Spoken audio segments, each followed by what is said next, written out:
Assalamualaikum warahmatullahi wabarakatuh. Salam sejahtera untuk kita semua.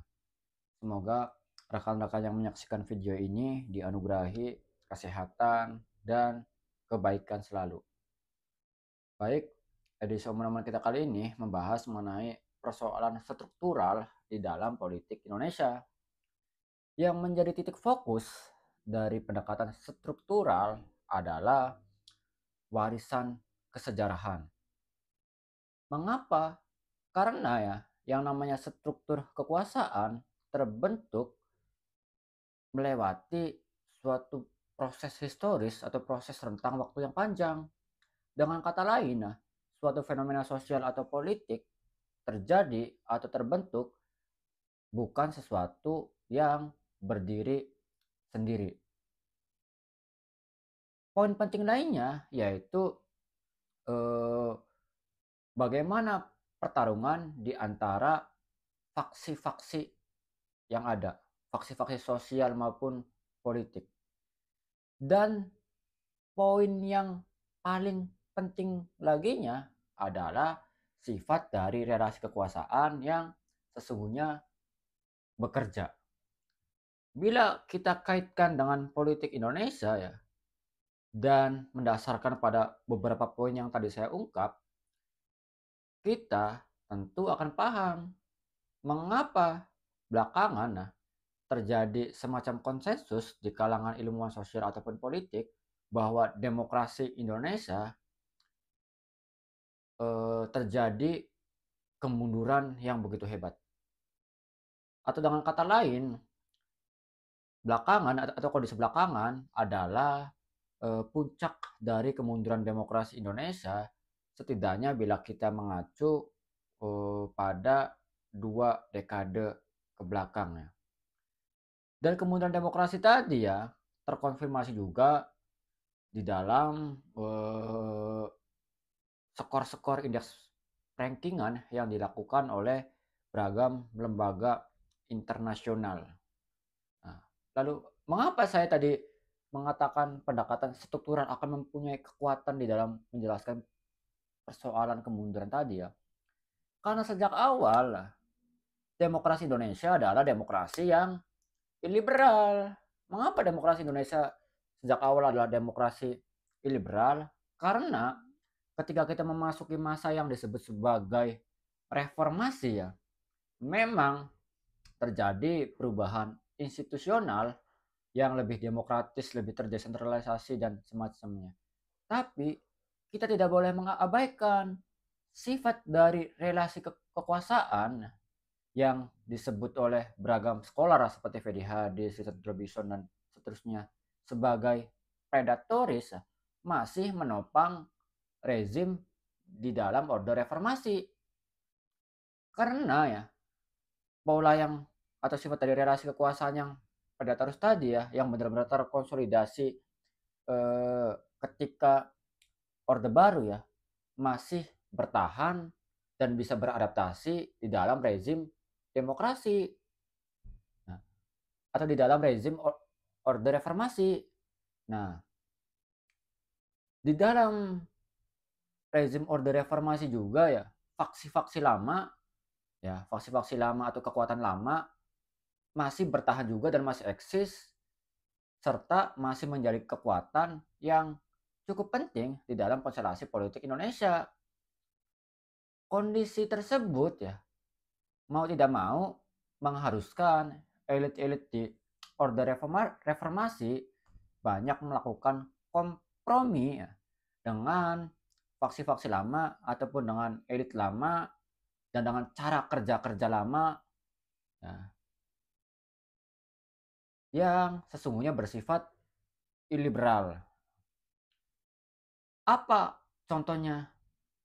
Ya aliansi informal lah di kalangan politisi birokrat dengan pengusaha yang banyak menopang rezim orde baru hingga orde reformasi tidak banyak mengalami perubahan.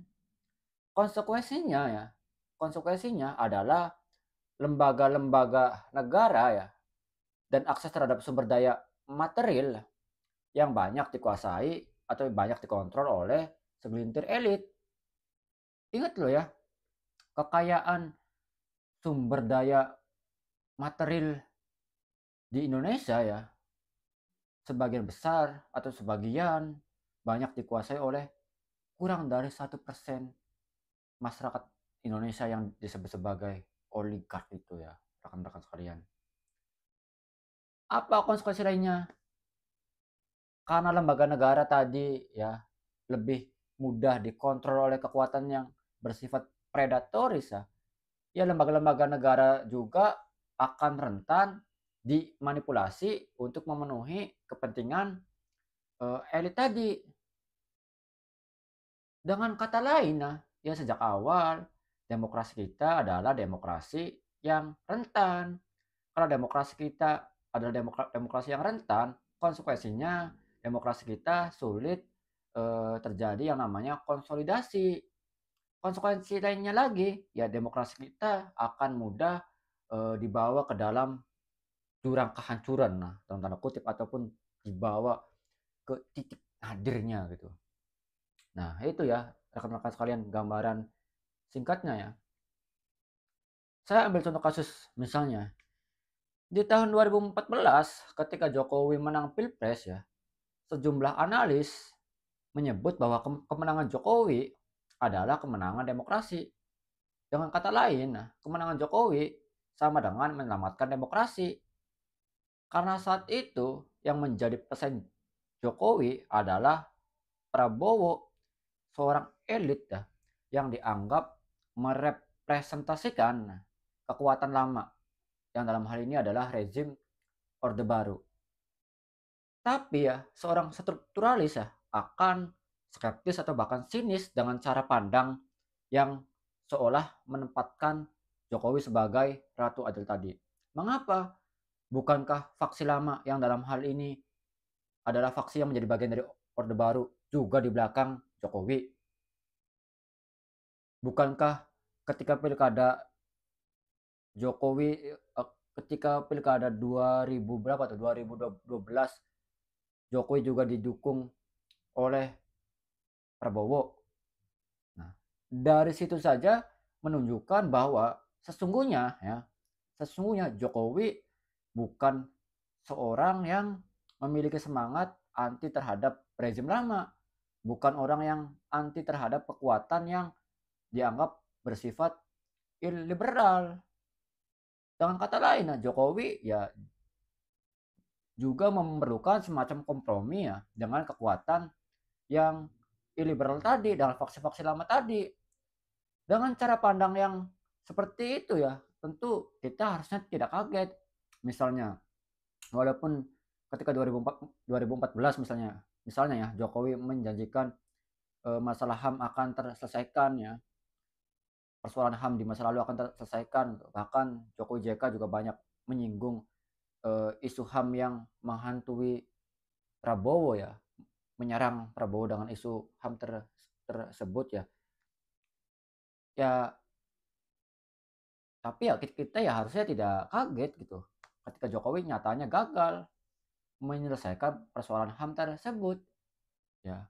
Ya karena di belakang Jokowi pun dikelilingi juga oleh faksi-faksi lama Orde Baru tadi yang akan menyulitkan Jokowi ya di dalam menyelesaikan persoalan hak asasi manusia jika Jokowi menginginkan kekuasaannya lebih mapan, lebih lestari, dan seterusnya. Nah, masih bertanya faksi-faksi lama tadi, sekali lagi, mengharuskan seorang aktor politik yang sebetulnya ya bisa saja memiliki niat baik ya, melakukan banyak kompromi dengan kekuatan yang sesungguhnya memiliki agenda yang bersifat illiberal. Itu ya contoh eh, sederhananya. Dengan demikian ya, apa yang disebut atau ada semacam konsensus yang disebut sebagai kemunduran demokrasi ya oleh para ilmuwan sosial politik belakangan. Nah, jika kita mendasarkan pada perspektif struktural ya, ya hanyalah suatu kondisi ya yang bagian dari konsekuensi logis trajektori demokrasi kita yang memang sejak awal liberal. Contoh lainnya misalnya, di dalam demokrasi ya memerlukan gerakan oposisi untuk mengupayakan keadilan secara efektif, termasuk dari kalangan masyarakat sipil. Tapi selama ini ya atau di dalam Orde Reformasi ya, kita ya kurang atau belum memiliki ya gerakan masyarakat sipil yang benar-benar solid ya, berkelanjutan dan seterusnya. Mengapa seperti itu? Yaitu ya bagian dari warisan kesejarahan Orde Baru. Tentu masih segar kan di dalam ingatan kita ya. Ya kalau orang seperti saya pasti dari beragam buku yang saya baca ya. Ketika Orde Baru memimpin selama kurang lebih 30 tahun dengan kekuasaan yang sangat sentralistik ya, yang membuat ruang bagi oposisi termasuk dari gerakan masyarakat sipil menjadi terhambat. Orde Baru juga ya banyak melakukan juga disorganisasi terhadap kelompok masyarakat sipil. Nah, warisan tersebut ya masih terasa hingga saat ini. Sehingga ya kita ya sulit kan membayangkan misalnya gerakan buruh yang benar-benar terkonsolidasi atau gerakan masyarakat bawah yang terkonsolidasi atau misalnya ada konektivitas yang luar biasa antara akademisi, aktivis dan masyarakat akar rumput yang berkelanjutan misalnya. Nah, yang padahal kekuatan masyarakat sipil tadi ya sangat diperlukan ya untuk mengimbangi eh, apa namanya kekuatan elit, terutama dari elit-elit yang memiliki agenda illiberal. Ingat loh ya di dalam analisis struktural ya, ketika semakin besar kekuasaan material atau kekayaan material segelintir elit maka lebih memudahkan juga bagi kelompok elit tadi ya untuk eh, memanipulasi berbagai macam lembaga negara, peraturan, terus juga penegakan hukum juga sulit terjadi dan seterusnya ya. Karena di saat yang bersamaan tidak ada kekuatan yang bisa mengimbangi atau yang memiliki daya tawar lebih ketika berhadapan dengan agenda-agenda yang bersifat iliberal tadi. Nah, ini yang semakin menyebabkan mengapa demokrasi Indonesia mengalami kerentanan. Contoh lainnya misalnya, Jokowi disebut mengembangkan pola kepemimpinan yang disebut sebagai patrimonial atau ya banyak melakukan bagi-bagi kue kekuasaannya supaya kekuasaannya sekali lagi lebih stabil, lebih efektif dan seterusnya. Nah, pola patrimonial tadi ya adalah pola ya yang sudah berlangsung lama. Nah, dengan kata lain, kenapa pola tersebut bisa kukuh ya, pola yang dikembangkan Jokowi tadi bisa kukuh ya, ya karena sebelumnya hal tersebut sudah umum terjadi di dalam politik Indonesia dan menjadi bagian dari warisan historis di dalam politik Indonesia. Nah, itu ya gambaran singkatnya ya. Jadi ya sekali lagi, ketika seorang scholar mendasarkan pada perspektif struktural ya, fenomena yang disebut sebagai kemunduran demokrasi yang ya bisa dikatakan menjadi konsensus di kalangan ilmuwan ya, ya dianggap hanya sebagai konsekuensi logis dari trajektori demokrasi kita yang memang sejak awal adalah demokrasi liberal. Nah, gitu ya rekan-rekan sekalian. Saya sambil ngopi ya.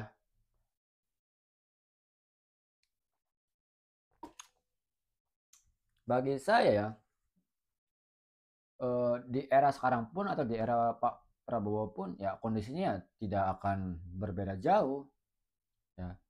Tapi gitu saya melihat masih ada gitu secercah harapan ya. Bukan untuk benar-benar menghapus atau menghilangkan kekuatan oligarki atau kekuatan yang predator tadi ya. Tapi setidaknya atau sekurang-kurangnya untuk menghambat ya laju kelompok oligark tadi atau untuk menghambat ya laju eh, laju agenda-agenda yang bersifat iliberal. Karena ya dalam beberapa kasus ya, nyatanya gerakan masyarakat sipil ya, walaupun bersifat spontan ya, karena merespons suatu isu sosial politik tertentu ya, dalam beberapa kasus, sekali lagi, terbukti sekurang-kurangnya berhasil menghambat laju agenda politik yang bersifat iliberal lah, atau yang bersifat menciderai prinsip-prinsip demokrasi ya. Nah, misalnya ya, kemarin tuh kan ada tuh agenda yang bersifat spontan tapi terjadi secara masif ya. Apalagi di era sekarang, di era digital lah, menjadi peluang politik lebih ketika bisa viral lah. Nah, misalnya ketika ada upaya untuk semakin membatasi pencalonan di pilkada misalnya. Pada akhirnya ya bisa bisa dibilang gerakan masyarakat sipil ya berhasil gitu untuk menghambat disahkannya aturan yang bersifat iliberal tadi. Nah, contoh lainnya misalnya yang yang terbaru ya, sudah berapa belas kali atau berapa puluh kali ya ada uji di MK mengenai threshold 20% kan, dan nyatanya kemarin ketika dilakukan secara berkelanjutan ya pada akhirnya bisa digolskan juga kan. Jadi ada beberapa contoh gitu yang bisa menjadi semacam harapan kita bersama atau harapan kita bersama gitu. Setidaknya gitu dari kelompok akar rumput atau kelompok aktivis atau kelompok masyarakat gitu. Walaupun tadi bukan untuk benar-benar menghapus atau menghilangkan kekuatan oligarki, tapi sekurang-kurangnya untuk menghambat agenda kelompok elit yang bersifat iliberal tadi. Apalagi misalnya kalau kita ya mengimajinasikan atau membayangkan ya ada misalnya gerakan yang lebih solid, lebih inklusif, lebih berkelanjutan gitu.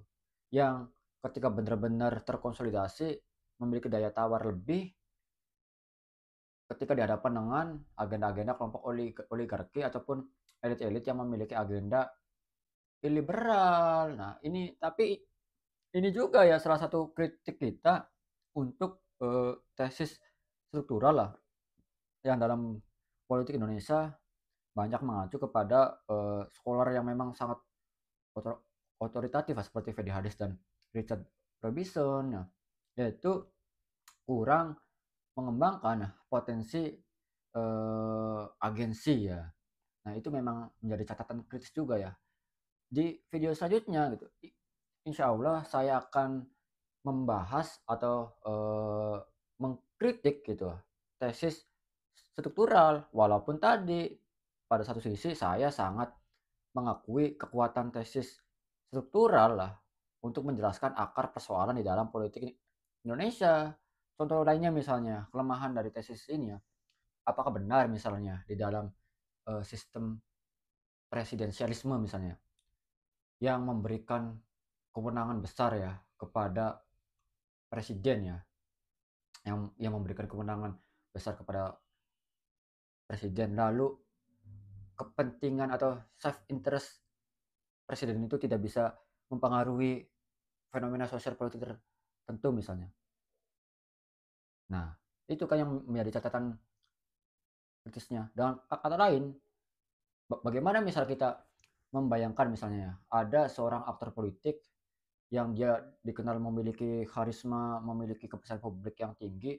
Nah, kemudian aktor politik tadi ya memiliki semangat ya untuk menjunjung tinggi misalnya prinsip-prinsip di dalam demokrasi. Ya saya yakin gitu, walaupun seorang elit atau seorang aktor politik tersebut ya yang kita misalnya andaikan menjadi presiden, nah tidak bisa menghapus atau menghilangkan sepenuhnya faksi-faksi lama atau kekuatan lama atau gaya lama ya. Tapi demokrasi kita tidak akan sehancur sekarang kan. Jadi ya konteksnya, poin saya ya, penjelasan struktural ini ya, penjelasan struktural ini ya, sangat berguna untuk menjelaskan kerentanan demokrasi di Indonesia.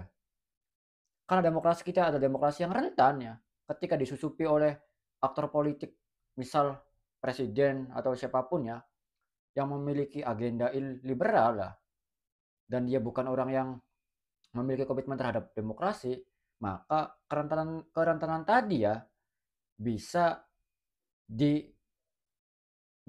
ke dalam jurang yang lebih hancur gitu, bahasa sederhananya. Tapi sebaliknya misalnya, ketika seorang elit atau seorang aktor politik ya, walaupun demokrasi di Indonesia itu sejak awal rentan, tapi ketika dia memiliki atau memegang prinsip-prinsip demokrasi dan dia menjadi presiden yang memiliki kewenangan lebih tadi ya, saya yakin dia ya sekurang-kurangnya memiliki daya tawar ketika berhadapan dengan agenda yang bersifat liberal. Dengan demikian ada dinamika di situ kan. Nah, sehingga demokrasi yang walaupun saya akui rentan tadi karena kondisi struktural yang tadi saya jelaskan, tapi setidaknya tidak akan dibawa seburuk sekarang gitu ya. Tidak akan dibawa seburuk di era Pak Jokowi gitu. Nah, barangkali ya itu juga yang misalnya menjelaskan, nah misalnya kenapa di era Pak SBY ya, di era Pak SBY demokrasinya tidak sehancur sekarang misalnya, walaupun di era SBY sempat ada penurunan ya, terutama di periode keduanya karena apa namanya, dan dianggap stagnan lah ya, dianggap stuck lah saat itu karena dianggap gaya kepemimpinan Pak SBY yang akomodatif lah, menginginkan stabilitas dan efektivitas ya, yang mengharuskan Pak SBY ya merangkul orang-orang yang memiliki agenda liberal tadi. Tapi karena Pak SBY ya dalam pengamatan saya ya lebih menjunjung prinsip demokrasi ya, ya sekurang-kurangnya demokrasi nggak dibawa sehancur sekarang kan. Jadi ada perbedaan bagi saya yang namanya kepemimpinan, leadership, nilai-nilai yang dibawa oleh seorang pemimpin ya. Walaupun tadi ya tidak bisa sepenuhnya menghapus kekuatan atau kekuasaan liberal di dalam sistem presidensil yang menempatkan presiden memiliki kewenangan lebih ya, ya bisa menjadi faktor penting juga yang mempengaruhi suatu konstelasi politik tertentu begitu ya. Nah, insya Allah di video yang akan datang saya akan menganalisis lebih lanjut kritik saya terhadap tesis struktural ini. Terima kasih. Wassalam.